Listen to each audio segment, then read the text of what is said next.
요한계시록 20장 1절로 6절입니다.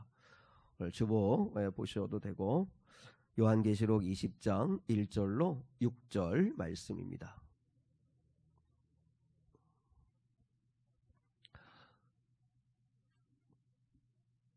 요한계시록 20장 1절로 6절 말씀, 우리 한 절씩 하나님 말씀을 받들어 읽겠습니다. 또 내가 보매 천사가 무저갱의 열쇠와 큰 쇠사슬을 그의 손에 가지고 하늘로부터 내려와서 용을 잡으니 곧 옛뱀이요 마귀요 사탄이라 잡아서 1000년 동안 결박하여 무저갱에 던져 넣어 잠그고 그 위에 임봉하여 1000년이 차도록 다시 만국을 미혹하지 못하게 하였는데 그 위에는 반드시 잠깐 놓이리라. 또 내가 보좌들을 보니 거기에 앉은 자들이 있어 심판하는 권세를 받았더라. 또 내가 보니 예수를 증언함과 하나님의 말씀 때문에 목배임을 당한 자들의 영혼들과 또 짐승과 그의 우상에게 경배하지 아니하고 그들의 이마와 손에 그의 표를 받지 아니한 자들이 살아서 그리스도와 더불어 1000년 동안 왕노릇 하니 그 나머지 죽은 자들은 그 1000년이 차기까지 살지 못하더라. 이는 첫째 부활이라. 이 첫째 부활에 참여하는 자들은 복이 있고 거룩하도다. 둘째 사망이 그들을 다스리는 권세가 없고 도리어 그들이 하나님과 그리스도의 제사장이 되어 1000년 동안 그리스도와 더불어 왕노릇 하리라. 아멘.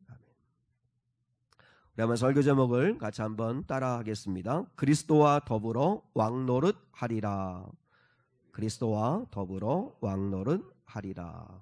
아멘. 그리스도와 더불어 왕노릇 하리라 하는 제목으로 오늘 하는 말씀을 함께 나누겠습니다. 미군이 일본 히로시마에 원자폭탄을 투하하기 전에 여러 번 경고 전단을 투하해서 피난 가라고 그렇게 경고를 했다고 합니다. 뭐 역사적인 사실 논증에 대해서는 뭐 가타부타 여러 가지 의견이 있지만 우리는 이제 사실로 생각하고 우리 교훈을 삼았으면 좋겠습니다. 그 내용은 그런 거죠. 히로시마 시민 여러분, 이제 1945년 8월 6일 이전에 50km 밖으로 빨리 피하십시오. 이곳에 원자폭탄이 투하되면 살아남을 자가 없습니다. 빨리 피하십시오. 대부분의 일본 사람들은 코웃음을 쳤다고 하죠. 미군이 전쟁에 패배하니까 이제 이렇게 공갈을 치는구나.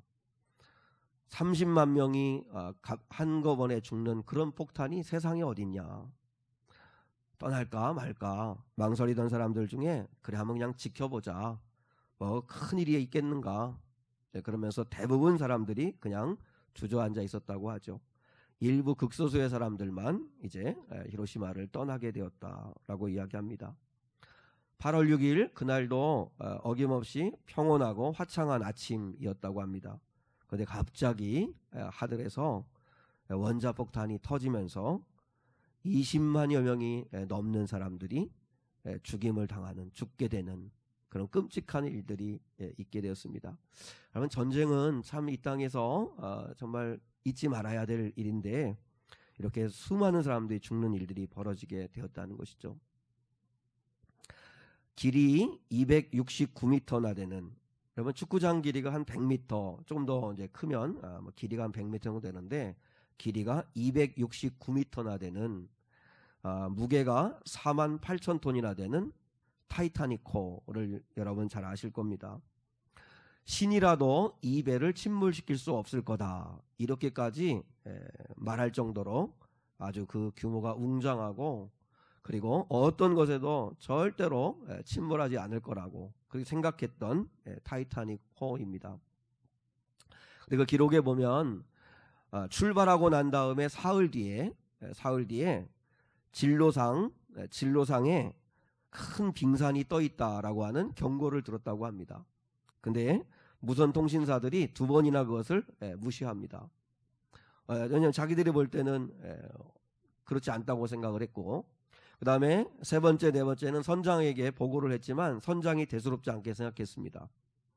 결국 다섯 번째, 진로상에 큰 빙산이 있다라고 하는 그 경고를 받았음에도 불구하고 여전히 배의 속도를 줄이지 않고 전속력으로 달려가다가 빙산에 부딪혀서 침몰하게 되었다라고 하는 거죠. 5번이나 경고가 있었다는 것이죠. 제가 지금 무슨 말씀을 드리려고 하냐면, 하나님의 말씀을 우리 상한 성도들이 들을 때 이것을 하나님의 경고로 들을 수 있어야 된다. 경고로. 경고라고 하는 말은 그게 나쁜 게 아닙니다.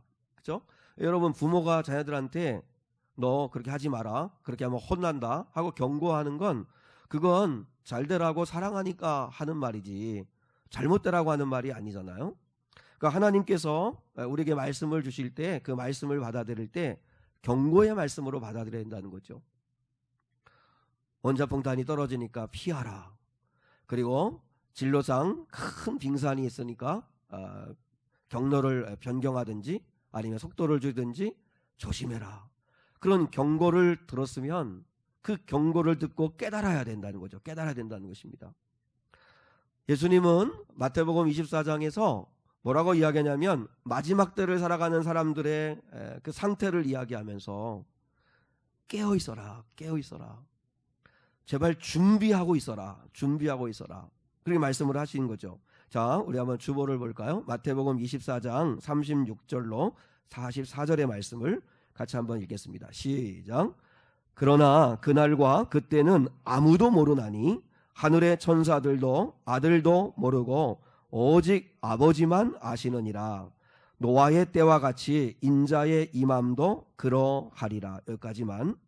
자, 노아의 때와 같다라고 주님이 말씀하시죠. 예수님 당시에도 그렇고 지금도 그렇고 오늘날이 노아의 때와 같다라고 그렇게 말씀하십니다. 자, 38절로 39절 그 다음 절도 한번 같이 읽고 한번 조금 설명을 좀 붙일게요. 같이요. 시작. 홍수 전에 노아가 방주에 들어가던 날까지 사람들이 먹고 마시고 장가들고 시집가고 있으면서 홍수가 나서 그들을 다 멸하기까지 깨닫지 못하였으니 인자의 임함도 이와 같으리라. 자, 38절에 사람들이 먹고 마시고 장가들고 시집가고 하는 일상생활을 사는 게 그거 자체가 죄입니까? 저를 보세요. 저를. 죄는 아닙니다. 그죠? 먹고 마시고 장가들고 시집가고 하는 게 죄는 아니죠. 일상생활을 살아가는 건 그건 당연한 거죠. 근데 중요한 건 뭐냐면 뭐가 죄죠? 뭐가 죄냐면 깨닫지 못하는 거예요. 자, 39절에 홍수가 나서 그들을 다 멸하기까지 뭐하지 못하였다고요? 깨닫지 못하였으니. 그동안 계속해서 경고를 줬죠. 경고를. 노아가 또 방주를 지으면서도 120년 동안 기다리는 그 시간 동안 계속 하나님은 경고를 주셨는데 그 경고를 무시한 거예요. 아니, 경고에 대해서 아예 무관심한 거예요. 지금 예수님이 오늘날 꼭 너희가 노아의 때와 같다는 게 무슨 말이에요? 우리가 일상생활 정신없이 살아가는 거, 물론 그거 최선을 다해 살아가는 거 중요해요. 그런데 하나님의 경고의 말씀을 듣고 깨달으면서 살아야 되는데 경고의 말씀을 듣지 않고 깨닫지도 못하고 현실의 삶에만 빠져서 살아가는 거, 그게 죄다 라고 말씀하시는 거예요. 그게 우리 모습 아닙니까? 그러면서 주님이 뭐라고 말씀하죠? 42절로 44절 시작. 그러므로 깨어 있으라. 어느 날에 너희 주가 임할는지 너희가 알지 못함이니라. 너희도 아는 바니 만일 집주인이 도둑이 어느 시각에 올 줄을 알았더라면 깨어 있어 그 집을 뚫지 못하게 하였으리라. 이러므로 너희도 준비하고 있으라. 생각하지 않은 때에 인자가 오리라. 뭐가 잘못이라는 거예요? 깨어 있지 않은 거, 준비하지도 않고 있는 거, 그게 잘못이라는 거예요.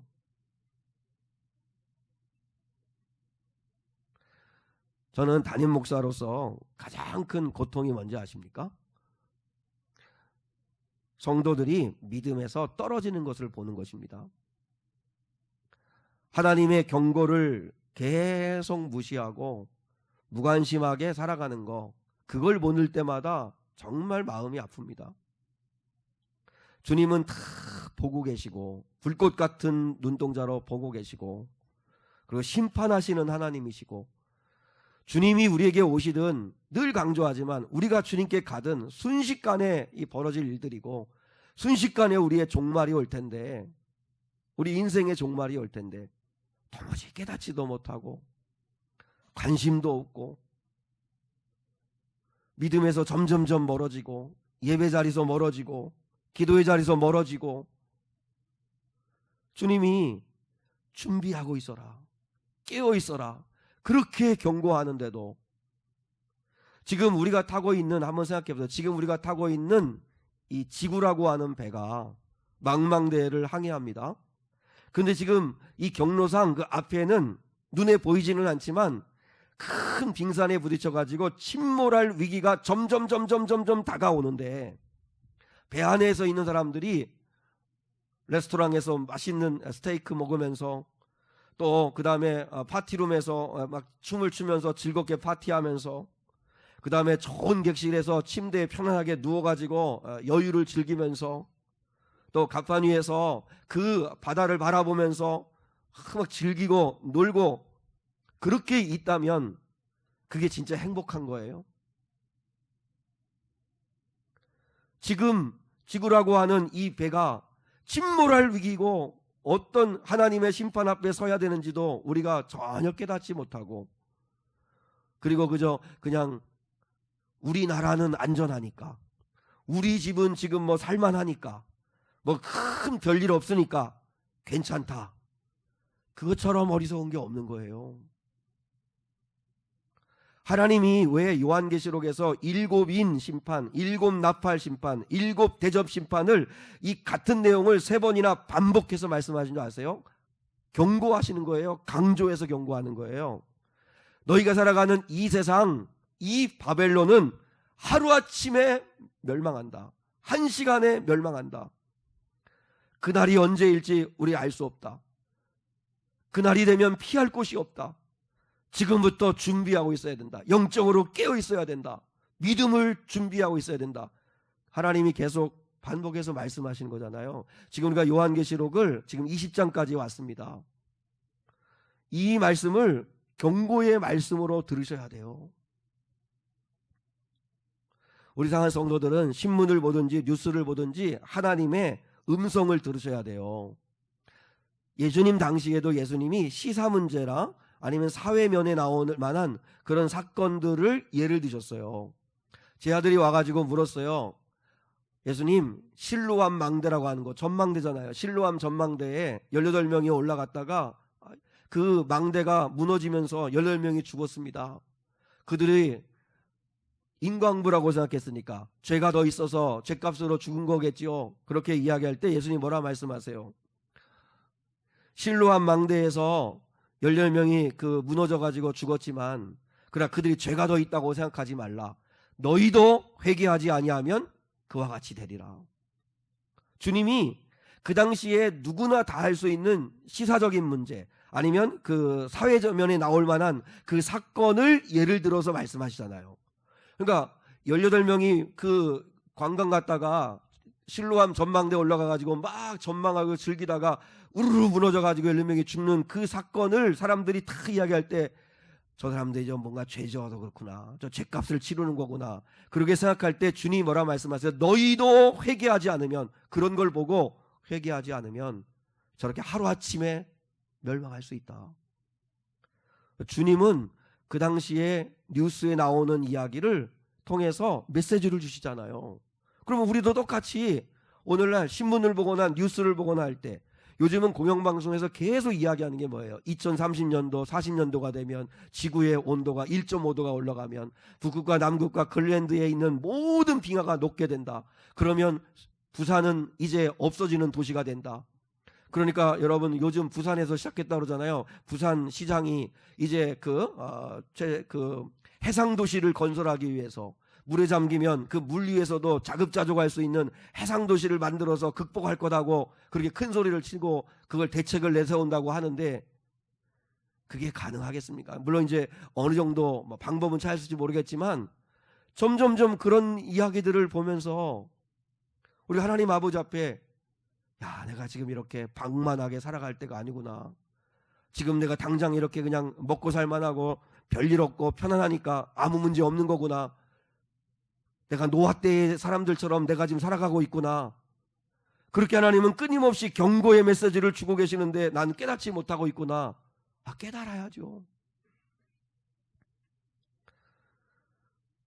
지금 유럽이나 뭐 아프리카나 뭐 전 세계에서 이렇게 들려오는 뉴스를 보세요. 비행기를 타고 하루면 다 갈 수 있는 나라들입니다. 그러니까 우리하고 상관없는 일이 아니라 지금 우리가 살아가는 이 땅에서 벌어진 일들이에요. 폭염이나 홍수나 테러나 기근이나 내란이나 뭐 전쟁이나 이념 간의 다툼이나 성도덕성의 파괴나 음란함이나 인간의 악함, 상상을 초월하는 난리의 이야기들이 들려질 때 저는 무서워하라는 이야기가 아닙니다. 아유, 이제 세상 말세구나, 모르겠다, 될 대로 되라 하면서 즐기라는 그런 뜻도 아닙니다. 인생 포기하라는 말도 아닙니다. 이럴 때 마음을 낮추고 겸비하여 하나님께 기도해야 된다는 거예요. 내가 사랑하는 대한민국을 불쌍히 여겨주십시오.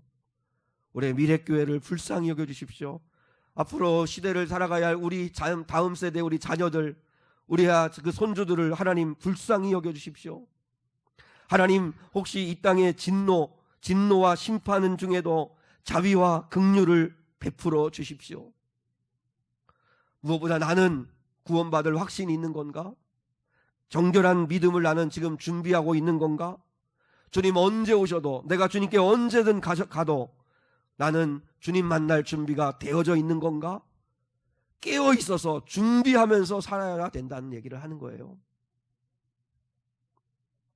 오늘 본문은 유명한 천년왕국에 대한 이야기입니다. 자, 우리 본문 1절로 3절을 같이 한번 읽겠습니다. 1절로 3절 시작. 또 내가 보매 천사가 무저갱의 열쇠와 큰 쇠사슬을 그의 손에 가지고 하늘로부터 내려와서 용을 잡으니 곧 옓뱀이요 마귀요 사탄이라. 잡아서 1000년 동안 결박하여 무저갱에 던져 넣어 잠그고 그 위에 임봉하여 1000년이 차도록 다시는 만국을 미혹하지 못하게 하였는데 그 후에는 반드시 잠깐 놓이리라. 여기에서 이제 천년왕국이라고 하는 이제 교리가 이제 만들어진 거죠. 사실 천년왕국에 대해서 교리적으로 설명하기에는 시간도 부족하고 또 어렵고 복잡합니다. 다만 이제 가장 기본적인 것만 혹시나 이렇게 들을 수 있는 기회가 있기 때문에 그것만 간단하게 정리해 드리겠습니다. 천년왕국을 바라보는 역사적인 세 가지 관점이 있습니다. 후천년설, 전천년설, 무천년설이라고 하는 세 가지 신학적인 입장이 있습니다. 천년설이라고 할 때 천년왕국에 대한 이해가, 그러니까 천년왕국이 언제 있는 거냐라고 하는 문제에 있어서 역사적으로 세 가지 입장이었어요. 주보에도 그 제목을 써놓았는데, 하나는 그러니까 기준이 예수님의 재림이에요. 천년왕국이 예수님의 재림 전에 있는 거냐, 예수님의 재림하고 난 다음에 있는 거냐에 따라서 달라지는 거예요. 후천년설이라는 게 있어요. 후천년설이라는 거는 예수님의 재림이 천년왕국 후에 있다는 거예요. 그러니까 천년왕국이 먼저 이 땅에서 이루어지고 그 다음에 주님이 재림하시는 거, 그게 후천년설이에요.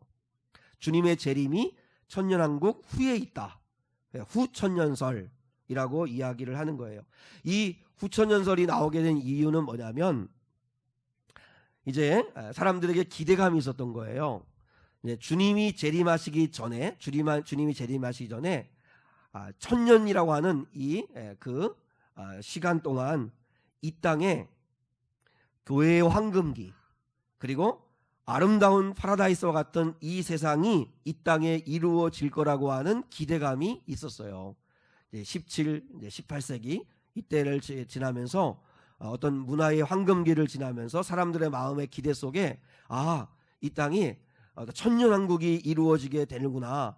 그러면 그 뒤에 주님이 오시겠구나. 이러고 생각을 했는데 1차 세계대전, 2차 세계대전이 팍 터지면서 세상이 파괴되고 인간의 잔악함이 드러나고 그리고 이 세상이 점점점 살기 어려운 오염되어 가는 모습을 보면서 후천연설을 주장하는 사람들이 거의 없어지게 되었어요.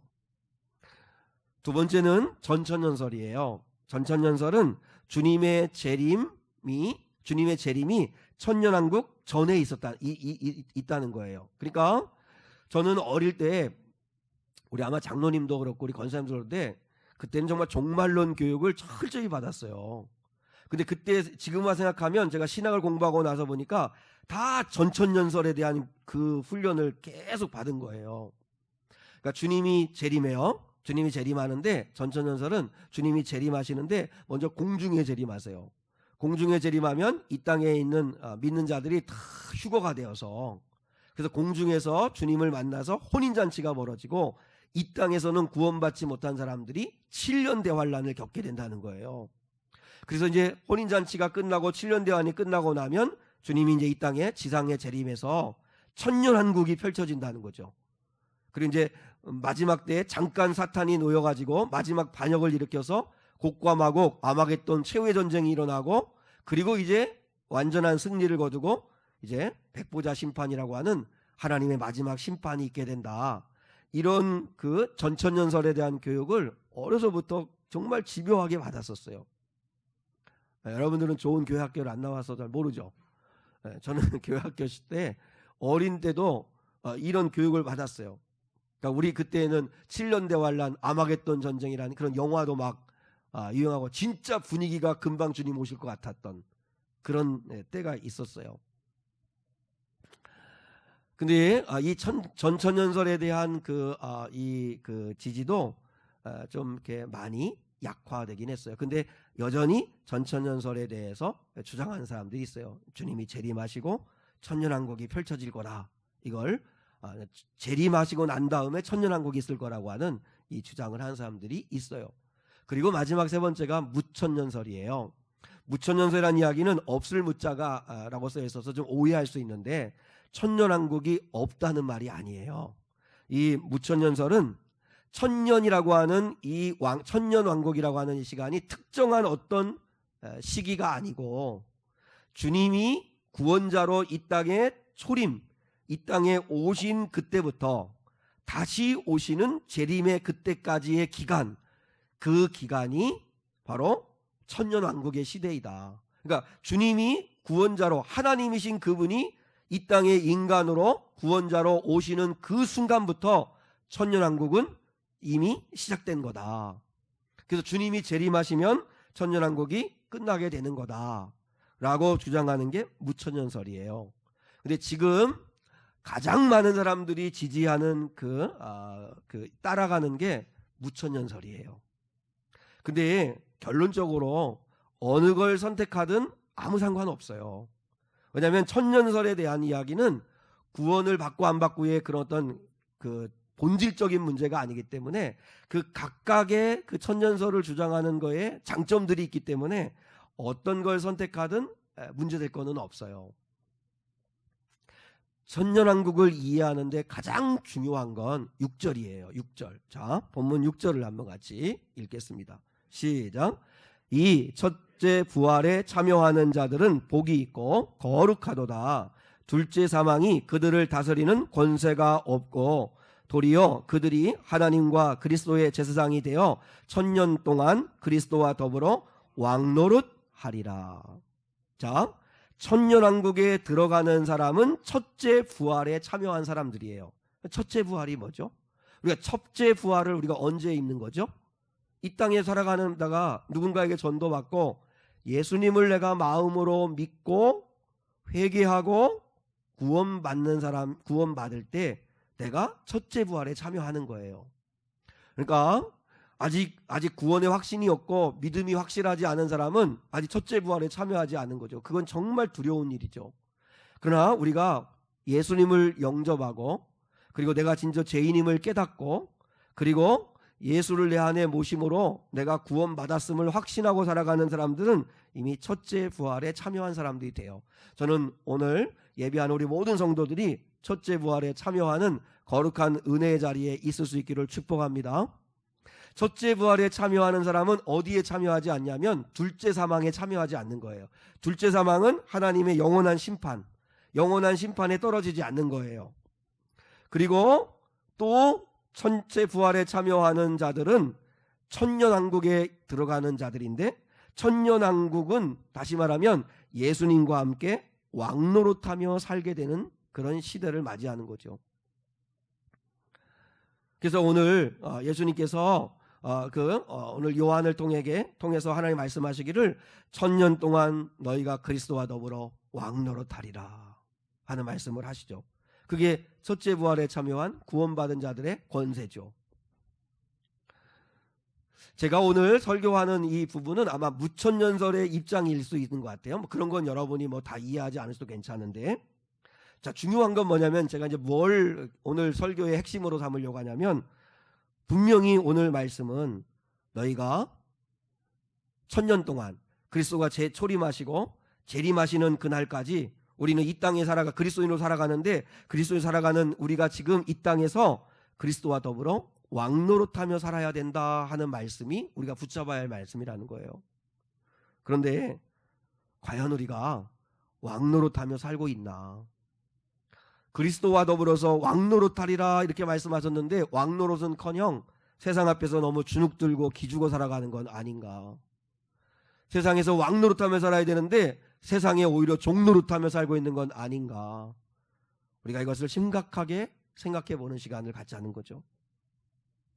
그러면 왜 많은 그리스도인들이 그래, 나는 그리스도의 거룩한 순결한 신부가 될 거야, 그리고 그 주님이 재림하시는 날, 지금은 네가 예수를 믿음으로 인해서 그리스도와 정혼한 사이고 반드시 주님이 다시 오셔서 혼인잔치에 우리를 초청하여 주실 거야, 그걸 믿고 그래, 나는 그리스도와 더불어 왕노릇하는 자가 될 거야, 이렇게 생각하며 확신 가지고 기쁨 가운데 살아갈 그리스도인이 많지 않고, 왜 이렇게 세상 속에 살아가면서도 영적으로 힘을 내지를 못하고 세상에 오히려 끌려다니고 종노릇하는 것 같은 삶을 살아갈까? 첫 번째 이유는 뭐냐면 왕노릇하리라 라고 하는 것에 대한 오해 때문입니다. 왕노릇하리라 라고 하는 이 말을 우리는 왕이 된다는 생각을 하는 거죠. 왕이 된다, 그죠? 그래서 야고보와 요한처럼 주님께 헛된 것을 구하는 거예요. 당신의 나라에 임하고 당신의 나라를 세우시거든 좌편과 우편에 앉게 해달라, 이런 걸 구하는 거죠. 우리가 그리스도와 더불어 너희가 왕노릇하리라, 그러면 이제 내가 세상에서 성공하겠구나, 남들보다도 더 잘 나가겠구나, 남들보다도 하나님이 도우셔서 앞서가게 하시겠구나, 그걸 약속하시는 건 아니라는 거죠. 그건 다 아시죠, 그죠? 그러면 구체적으로 이 그리스도와 더불어 왕노릇하는 자리에 참여하게 되는 사람들이 누구냐면 4절에 기록해 놨어요. 자, 4절 본문 4절인데 주보에 순서대로 따라와 보시면 돼요. 시작. 또 내가 보좌들을 보니 거기에 앉은 자들이 있어 심판하는 권세를 받았더라.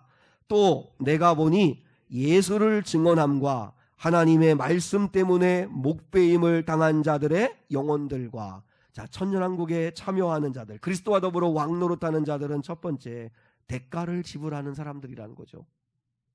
하나님의 예수를 증언함과 하나님의 말씀 때문에 목배임을 당한 자들의 영혼들, 이 당시는 순교자들이겠고, 오늘날 그러면 우리가 예수를 증언하는 일, 하나님의 말씀 때문에 여러분은 어떤 대가를 치르셨어요? 대가를 지불하는 자가 그리스도와 더불어 왕노릇한다는 건데, 여러분은 무슨 대가를 지불하며 사세요? 내가 예수를 믿음으로 가정에서, 세상 속에서, 여러분 또 교회 안에서 무슨 대가를, 예수를 믿기에 내가 무슨 대가를 지불하며 살아가고 계세요? 그 다음 또 시작. 또 짐승과 그의 우상에게 경배하지 아니하고 믿음의 절개를 지켰느냐, 이거예요. 믿음의 절개를 지켰느냐. 직장 생활하면서 인간관계 속에서 여러분 믿음의 절개를 지키세요? 짐승과 그의 우상에게 경배하지 아니하고 세상에 넙죽절하지 아니하고 그저 적당하게 타협하며 죄악과 손잡지 아니하고, 그리고 마지막 세 번째, 시작. 그들의 이마와 손에 그의 표를 받지 아니한 자들이. 1세기 그리스도인들은 황제 숭배하면 황제 숭배했다는 증명서를 받습니다. 그게 이마나 이런 손에 표를 받는다는 그 의미와 통하는 이야기입니다. 증명서를 받으면 직장 얻을 수도 있고, 증명서를 가지고 있으면 시장 가가지고 물건 살 수도 있고 먹고 살 수 있어요. 증명서만 있으면 그러면 살아요. 신앙의 양심 버리고 적당히 세상과 타협하면서 그러면서 황제에게 넙죽절하면 그러면 먹고 살 수 있어요. 그런데 그 길을 포기하고 고난을 기꺼이 받기를 감수하고 믿음을 지킨 사람들, 표받지 않은 사람들, 그들이 천년왕국에 참여하여 그리스도와 더불어 왕노릇할 자들이라는 거예요. 그렇게 살아서, 그죠? 첫 번째, 두 번째, 세 번째, 그렇게 살아서 그리스도와 더불어 천년 동안 왕노릇하는 것이라고 말씀했잖아요. 그래서 첫 번째 우리가 기억해야 할 것은, 그리스도와 더불어 왕노릇하리라는 이야기는 내가 정말 그리스도를 믿는다고 하면서 그리스도를 섬긴다고 하면서 내가 도대체 무슨 대가를 지불하나. 새벽에 나오는 거 힘드시죠? 힘드시지만 특별 새벽 기도 때 하나님 아버지 앞에 좀 온 성도들이 함께 한마음 모아서 기도하자고 할 때 여러분이 순종해서 기도하는 그런 대가도 지불 못하십니까? 그냥 현실의 삶에만 빠져서 지금 우리의 운명은 어떻게 어디로 가고 있는지도, 이 역사는 어디로 가고 있는지도 전혀 관심 없이 그저 우리 식구, 우리 집만 안전하면 되는 겁니까? 이건 너무 어린아이 같은 생각 아니에요? 대한민국이 무너지고 없어지면 우리 집이 아무리 든든하고 좋은 집에 있은들 무슨 의미가 있는 거예요? 아프간 사태를 보시면서 우리가 뭘 깨달아요? 그러므로 그리스도와 더불어 이 세상에서 왕노릇하는 사람들은, 왕노릇할 사람들은 두 번째 중요한 건 세상에 소망 두지 말고 주님께 소망을 두고 살라는 것입니다. 주님께 소망을 두고 살라. 사람들은 세상과 세상에 있는 것들을 사랑하며 삽니다. 여러분, 세상 사람들은 세상 사랑합니다. 세상에 있는 것들 사랑합니다. 그리고 자기를 끔찍이 사랑합니다. 그러나 그리스도인은 제일 먼저 사랑해야 할 게, 가장 먼저 사랑해야 할 게 누구일까요? 하나님. 그리스도인은 하나님을 사랑하는 자들이고 이웃을 사랑하는 자들이고, 그리고 하나님이 주신 사명을 사랑하는 자들이 돼야 돼요. 세상 사람들처럼 나를 사랑하고 세상에 있는 것들 사랑하고, 그러나 그리스도인은 하나님을 사랑하고 하나님 주신 사명을 사랑하고 그리고 하나님 붙여주신 사람들을 사랑하는 삶을 살아가야 한다는 거죠. 자, 그러면 세상에 있는 것들을 세상 사람들은 사랑하는데, 세상에 있는 것들을 요약하면 딱 세 가지입니다. 리차드 포스터라고 하는 분이 책 제목으로 참 그렇게 책을 써내서, 저는 제가 읽은 기독교책 가운데 몇 권을 뽑으라고 하면 이 책을 단연 뽑고 싶은데, 리차드 포스터가 그 책을 썼습니다. 돈, 권력, 섹스. 세 가지. 이 세 가지가 세상에 있는 것들입니다. 돈, 권력, 섹스. 섹스라는 게 세상의 즐거움이죠. 다윗이 시편 39편에서 다윗이 70세가 되었을 때, 이제 30살의 왕이 되어가지고 40년을 통치하니까 이제 70년이 되었을 때, 이제 인생을 마감해야 됐을 때, 그때 자기가 70년을 살아온 삶을 돌아보면서 뭐라고 시편 39편에서 노래한 줄 아십니까? 내 인생은 한 뼘 손바닥 길이만도 못하도다 그랬어요. 요 한 뼘, 그러니까 내가 70년을 살아보니까 한 뼘 손바닥 길이만도 못하더라. 아세요? 인생을 오래 살면 살수록 인생이 짧다고 느껴요. 우리 권사님들 아마 그러실 거예요. 80년, 90년 살아본 분들에게 여쭤보세요. 인생은 오래 살수록 빨리 지나간다고 느껴요. 순식간에 지나갔다고 느껴요. 그러니까 다윗처럼 손바닥 길이만한 인생인 거예요. 근데 마치 우리는 무슨 착각을 해요. 영원할 것 같은 착각을 해요. 영원할 것 같은 착각을. 호주와 하와이 사이에 나우루라고 하는 나라가 있습니다. 나우루라고 하는 아주 작은 섬나라가 있습니다. 어엿한 나라입니다. 나라인데 얼마나 작은 나라냐면 면적이 21평방킬로미터, 울릉도의 3분의 1밖에 안 됩니다. 진짜 조그만 나라죠. 공감을 좀 해주세요. 그러니까 정말 작은 나라예요. 그리고 전체 인구가 10,000명이에요. 10,000명. 10,000명인 울릉도의 3분의 1밖에 안 되는 작은 나라인데 어엿한 섬나라예요. 이 섬은 새들의 천국이에요. 그 새들이 얼마나 많이 거기 날라와서 배설물을 쌓아놓는지 그냥 온 섬나라가 새들의 배설물로 가득한 그런 섬나라인데, 처음에는 원망도 하고 불평도 했는데, 그런데 그 배설물, 이 새들의 배설물과 그 이제 섬나라니까 사방이 다 바다잖아요. 바다의 그 산호층들, 그와 함께 이렇게 합쳐지면서 화학작용을 일으켜가지고 화학 비료의 주재료가 되는 인광석이 만들어지게 된 섬나라예요. 그러니까 섬 전체가 인광석으로 가득한 나라예요. 완전히 노다지가 된 거예요. 노다지. 그래서 이 원주민들이 돈벼락을 맞은 거예요. 이 노총광이니까 돈이 필요하면 그냥 캐다가 팔면 되는 거예요. 그럼 다 돈이 되는 거예요. 그래서 온 나라의 주민들 10,000명이 다 떼부자가 된 거예요. 모든 교육비와 의료비를 국가에서 무료로 지원해요. 돈이 많으니까. 그리고 국가가 주택을 다 무료로 공급했어요. 그러니까 이제 이 돈이 많으니까 이 10,000명의 이 주민들이 전세기를 내 가지고 싱가포르로 쇼핑을 다녀요. 전세기를 내 가지고 호주에 럭비 경기가 있으면 관람하기 위해서 단체로 비행기를 전세 내 가지고 타고 럭비 구경을 가요. 나우루섬 전체 도로가 조그만 나라니까 도로가 전체 길이가 18km밖에 안 돼요. 그리고 도로가. 근데 모든 주민이 고급 외제 승용차를 다 가지고 있어요. 달릴 데도 없는데도 고급 외제 승용차를 가지고 있어요. 근데 90년대에 들어서면서 문제가 생겼어요. 인광석이 끝이 보이기를 시작한 거예요. 전 국민이 일하지를 않고 놀고 먹으면서 가공식품만 먹고 살다 보니까 뭐 주부들이 뭐 누가 뭐 일하려고 하겠어요? 뭐 농사 지려고 하겠어요? 그러니까 다 인공 패스트 음식들 사다 먹으니까 전체 국민의 90%가 비만증에 걸리고 50%가 당뇨 환자가 되었다고 그래요. 2003년에 인광석이 바닥이 났고 2005년에 국가는 파산했습니다. 돈잔치 30년 만에 나라가 쫄딱망한 거예요. 여러분, 그 나우루섬 이야기는 우리에게 주는 메시지가 있어요. 우리의 인생의 이야기의 축소판과도 같아요. 우리 생명이라는 거 누구나 마찬가지예요. 늘 우리 주변에서 죽음이라는 것을 지켜보면서도 생명이라고 하는 게 인광석처럼 그저 무궁무진할 것처럼 착각하며 살아가는 게 우리 아니에요? 다른 사람은 몰라도 나는 천년만년 살 것처럼, 나는 죽지 않을 것처럼 그렇게 살아가는 게 우리 인생 아니에요? 건강이라는 거, 젊음이라는 거 마치 인광석을 캐다 팔기만 하면 먹고 살 수 있는 것처럼, 영원한 것처럼 착각하며 그렇게 살아가는 게 우리 인생이에요. 여러분, 우리가 그렇게 길을 쓰고 재산을 모으고 돈을 모아요. 그래서 돈을 좀 남들보다 좀 더 모은 사람도 있고 덜 모은 사람들도 있을 수 있어요. 그러나 그 재산이 우리의 생명을 지켜줍니까?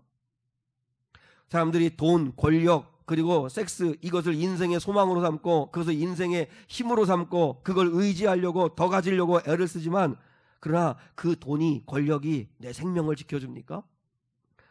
현대사에서, 우리나라 현대사에서 박정희 대통령만큼 절대 권력을 가진 사람이 없었습니다. 그런데 그는 권력을 유지하기 위해서 법을 바꿔가면서 몸부림을 쳤습니다. 근데 62세에 가장 믿었던 사람에게 총에 맞아 살해됩니다. 자기가 믿었던 권력이 자기 생명을 지켜주지 못했습니다. 62세에 죽었습니다. 해방 이후에 부의 상징은 삼성그룹의 이병철 회장이었습니다. 근데 그분이 77세에 돌아가셨습니다. 평생 모은 그 수많은 재산이 그분의 생명을 책임져 주지 못했습니다. 그분의 아들 이건희 회장도 그럼 80일 넘기지 못하고 몇 년 동안 몸져 누워 있다가 이 세상을 떠났습니다. 그가 남긴 재산이 26조 원인데 26조 원이 그의 생명을 지켜주지 못했습니다. 그래도 한번 그거 가져보고 살았으면 좋겠네 이렇게 말하면 내가 할 말이 없는데, 우리가 아무튼 뭐 그렇게 생각하시는 분이 없겠지만, 제가 지금 드리고 싶은 이야기는 뭐냐면 우리가 이 땅에 소망을 두고 살아서는 안 된다는 이야기를 하는 것입니다. 우리들이 이 땅에서 70년을 살든 90년을 살든 영원히 사는 사람은 아무도 없습니다. 그리고 여러분이 가지고 있다고 하는 그게 여러분을 지켜줄 수 있는 게 아니란 사실을 기억해야 된다는 거예요. 정말 내가 그토록 사랑했던 거, 내가 사랑하는 가족들, 그리고 정말 그것을 결정적일 때 나를 지켜줄 수 있고 구원할 수 있는 분은 우리 주님밖에 없다는 사실을 깨달아야 된다는 거예요. 그래서 그리스도와 더불어 왕노릇하는 자들은 하나님께 소망을 두고 살아가는 자라. 하나님께 소망을 두고 살아가는 자는 당당할 수 있어요. 아까 시편 39편에서 다윗이 내가 70년의 삶을 살았지만 왕으로 살았고, 그리고 다윗이 얼마나 유명한 사람이에요. 얼마나 대단한 사람이에요. 근데 한 뼘 길이만도 못하고 인생 보니까 다 그림자처럼 헛되더라. 이렇게 인생 끝내면 다윗은 망한 인생이에요. 그런데 놀라운 건 마지막에 시편 39편 마지막 부분에서 다윗이 뭐라고 하는지 아십니까? 주여 이제 내가 무엇을 바라리요? 따라하겠습니다. 나의 소망은 주께 있나이다. 그래서 다윗이 위대한 거예요. 다윗이 마지막에 고백이 뭔지 아세요? 나의 소망은 주께 있나이다. 다윗은 그러니까 이 세상에서 왕노릇한 거예요. 세상에 쫄지 않고 두려워하지 아니하고 이제 내가 무엇을 바라리요? 나의 소망은 주께 있나이다. 한 뼘 길이만도 못하고 그림자만도 못한 이 세상 것들을 따랐지만 그것을 다 놓고 떠나갈 수밖에 없는 연약한 죽을 수밖에 없는 존재지만, 그러나 나의 소망은 주님께 있나이다. 이게 왕노릇하는 자의 모습이라는 것입니다. 창세기 말씀을 제가 읽다가 큰 은혜 받은 부분이 있어서 이 말씀 나누고 이제 말씀 마무리를 할게요. 창세기 37장 23절로 24절입니다. 자, 주부에 있으시죠? 같이 한번 읽겠습니다. 시작. 요셉이 형들에게 이르매 그의 형들이 요셉의 옷 곧 그가 입은 채색 옷을 벗기고 그를 잡아 구덩이에 던지니 그 구덩이는 빈 것이라 그 속에 물이 없었더라. 말씀을 계속 읽다 보면 하나님 앞에 말씀이 확 사로잡힐 때가 있습니다. 이 말씀이 나를 사로잡을 때가 있습니다. 그게 은혜가 되는 건데, 그게 어느 말씀이었냐면 그를 잡아 구덩이에 던지니 그 구덩이는 빈 것이라. 자, 형들이 요셉이 너무 밉살 맞아가지고, 그래서 아버지 심부름을 온 요셉을 잡아가지고 그가 입었던 채색 옷을 확 벗겨버리고 그리고 그를 웅덩이에 확 빠뜨려 버렸습니다. 그래서 웅덩이에 빠뜨린 이유는 웅덩이에 빠져 죽게 만들려고. 그래서 이제 웅덩이에 빠뜨렸는데 오늘 보니까 웅덩이에 빠뜨려서 만약에 그 웅덩이에 물이 가득했다면 요셉은 익사하고 말았을 겁니다. 근데 요셉을 웅덩이에 빠뜨렸는데 근데 그 웅덩이는 뭐라고요? 빈 것이라. 빈 것이라. 나는 이 말씀 듣고 엄청 은혜 받았습니다. 보세요, 여러분, 살다 보면 우리가 인생 살다 보면 형들이 우리를 구덩이에 던지는 일이 생길 수 있습니다. 이런 일 우리에게 있을 수 있습니다. 육체적으로 내가 질병에 사로잡힐 수도 있고, 경제적인 어떤 고난 받을 수도 있고, 현실적으로 어떤 비극을 만날 수 있고, 믿었던 사람한테 내가 배신당할 수도 있고, 이런 형들이 구덩이에 집어쳐넣는 그런 일들이 벌어질 수 있습니다. 그런데 그 구덩이는 빈 것이라. 누가 이렇게 하셨을까요? 하나님의 도우시는 은혜가 있었다는 거죠. 그 빈 구덩이, 그 구덩이는 요셉이 애굽으로 가는 길목이 됩니다. 요셉은 이 믿음을 가졌던 거예요. 형들이 나를 죽이려고 구덩이에 집어넣으나 그러나 베푸시는 은혜가 뭐예요? 알고 보니 그 웅덩이는 빈 것이라. 말라있는 웅덩이라 죽지 않게 된 거고, 그래서 이제 그를 차라리 유다가 뭐라 그래요? 죽이느니 팔아버리자고. 그래서 그를 팔아서, 그래서 그가 요셉에 가서 애굽으로 가서 총리가 된 거 아니에요? 요셉이 그걸 알았어요. 내가 주님을 의지하고 주님께 소망을 두고 주님 뜻대로 살면 현실은 내가 웅덩이에 빠져 고통받는 것 같지만, 그러나 그 웅덩이는 빈 것일 거고, 그리고 그 웅덩이는 하나님의 예비하신 웅덩이였을 거고, 그 하나님의 은혜로 말미암아 나는 하나님의 뜻을 이루며 승리하게 될 거라는 걸 요셉은 안 거예요. 그러니까 감옥에 가도, 그리고 보디발의 아내가 유혹을 해도, 종살이를 해도 요셉이 왕노릇할 수 있었던 거예요. 요셉은 죄의 유혹이 왔을 때 왕노릇하잖아요. 호령하잖아요. 죄에 떠나라고. 내가 하나님 앞에서 어떻게 죄를 짓느냐고. 여러분, 왕이 호령하면 어명이요, 어명입니다. 모든 백성들은 벌벌 떨면서 그 말을 듣습니다. 사탄이 여러분을 유혹할 때, 사탄아, 예수의 이름으로 명령한다, 떠나가라. 그러면 사탄이 떠나가는 것입니다. 죄에 대해서 선포하십시오. 여러분을 죄가 유혹이 있을 때, 내가 이만한 죄에 손을 잡고 죄에 넘어질 자가 아니다. 어둠의 권세야, 나를 넘어지게 하라고 네가 한 길로 왔지만 예수 이름으로 명령한다. 7길을 떠나갈지어다. 나는 이만한 일로 죄에 빠지지 않을 거다. 마귀에 대해서도 여러분, 사탄아 물러가라. 예수님 선포하신 것처럼 여러분도 선포하십시오. 나사렛 예수 그리스도의 이름으로 일어나 걸으라 할 때 안지명이가 일어나 걷는 것처럼, 여러분, 우리의 삶에도 눌렸던 것들이 일어나게 되고 승리하게 사는 삶을 살게 되는 거예요. 왕처럼 살라는 건 호령하며 살라는 거예요. 쪼잔하게, 쫄면서, 맨날 두려워하면서, 세상 것이나 부러워하면서, 남들과 비교하면서 그렇게 초라하게 살지 말고, 그리스도와 더불어 왕노릇하는 자들이 호령하며 살아야지. 왜 맨날 두려워가지고 염려하며 불안해하면서 그렇게 살아가느냐고 주님 말씀하시는 거예요. 세상의 염려와 두려움이 여러분 엄습할 때 기억하십시오. 저들은 우리를 웅덩이에 빠지게 하나? 그러나 하나님은 그 웅덩이가 빈 웅덩이가 되게 하시고, 그 웅덩이에 빠졌던 일로 인하여서 오히려 애굽으로 가게 하시는 이런 하나님의 구원의 손길을 펼치신다는 그 사실을 기억하고, 주님이 말씀했잖아요. 하나님을 믿으니 나를 믿고 마음에 두려워하지 말라고. 한 여러분, 우리는 예수의 십자가의 사랑이 우리를 보증하고 있습니다. 그러므로 예수의 보혈이 우리를 덮고 있는 한 우리는 망하지 않습니다. 그러니 오늘 그리스도와 함께 내가 왕노릇하며 살리라, 이런 배짱, 이런 자신감, 이런 확신 가지고 좀 그리스도인답게, 구원받은 사람답게 그렇게 살아가는 저와 여러분 될 수 있기를 축복합니다. 다윗처럼 주여 내가 이제 무엇을 바라리요? 세상의 욕심, 자꾸 다른 것 더 바라려고 하지 마시고 그저 나의 소망은 주께 있나이다. 이 믿음으로 왕노릇하며 사는 저와 여러분 될 수 있기를 주 예수의 이름으로 축복합니다. 자, 180장 하나님의 나팔소리 1절 3절 우리 찬양 하나님께 드리기를 원합니다. 오늘 주신 말씀 생각하면서 나팔 불 때 나팔 불 때 나의 이름, 나팔 불 때 나의 이름, 부를 때에 잔치 참여하겠네 라고 하는 이 찬양, 우리 1절 3절 우리 힘차게 찬양 드리고 축도하겠습니다.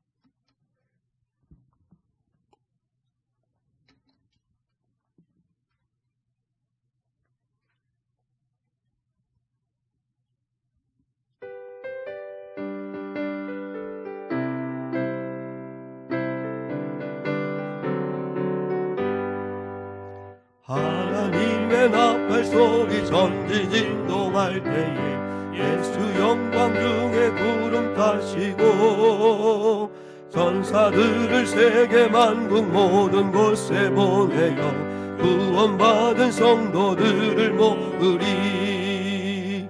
나팔 불 때 나의 이름, 나팔 불 때 나의 이름, 나팔 불 때 나의 이름, 부를 때에 잔치 참여하. 우리 한번 박수 치면서 3절. 주님 다시 오실 날을 우리 알 수 없으니 항상 기도하고 깨어 있소서. 아멘. 기쁨으로 보좌 앞에 우리 나가서도 그때까지 참고 기다리겠네. 나팔 불 때 나의 이름, 나팔 불 때 나의 이름, 나팔 불 때 나의 이름, 부를 때에 잔치 참여하겠네. 하나님 아버지, 오늘도 하나님께서 요한계시록 20장 1절로 6절의 말씀을 통해 우리에게 경고해 주신 줄 믿습니다. 하나님의 경고는 듣고 깨달으라고, 듣고 돌이키라고, 준비하고 있으라고, 깨어 있으라고 말씀하시는 사랑의 음성인 줄 믿습니다. 우리 귀한 성도들, 아버지 현실의 삶에만 푹 빠져서 아버지의 마음이 어디에 있는지, 하나님이 이 시대를 어떻게 이끌어가고 계시는지, 이 세상의 난리의 이야기들을 들릴 때 하나님이 무슨 말씀을 내게 하고 계시는 건지 깨달을 수 있는 저희가 되게 하옵소서. 그리고 하나님 아버지, 첫째 부활에 참여한 자들답게 그리스도와 더불어 너희는 이 세상에서 왕노릇하리라 말씀하신 것처럼 주님 배짱 있게 담대하게 당당하게 하나님의 자녀답게 하나님께 소망을 두고 두려워하고 염려하지 말고 남과 비교하지 말고 하나님 살아가는 저희들 되게 하옵소서. 아버지 하나님, 죄에 대하여 마귀에 대하여 이 세상 나를 두렵게 하는 것들에 대하여 호령하며 살게 도와주시고 예수의 이름으로 호령할 때 저들은 떠나갈 것이며 승리할 것을 믿사오니 우리 귀한 성도들이 그런 승리의 삶을 사는 자들 되게 하옵소서. 하나님 아버지께서 오늘 주신 말씀을 마음에 품고 한 주간 순종하는 삶을 살게 하시며 특별히 깨어서 한 마음으로 함께 기도하고자 하오니 우리 귀한 성도들 순종하게 하옵소서. 주께서 모든 영광 홀로 받아주시기를 소원하며 예수 그리스도의 이름으로 기도드리오며, 지금은 우리 주 예수 그리스도의 은혜와 하나님 아버지의 극진하신 사랑과 성령 하나님의 함께하심이 오늘 여기 모여 예배한 거룩한 성도들 위에 영원히 함께하시기를 축원하옵나이다. 아멘.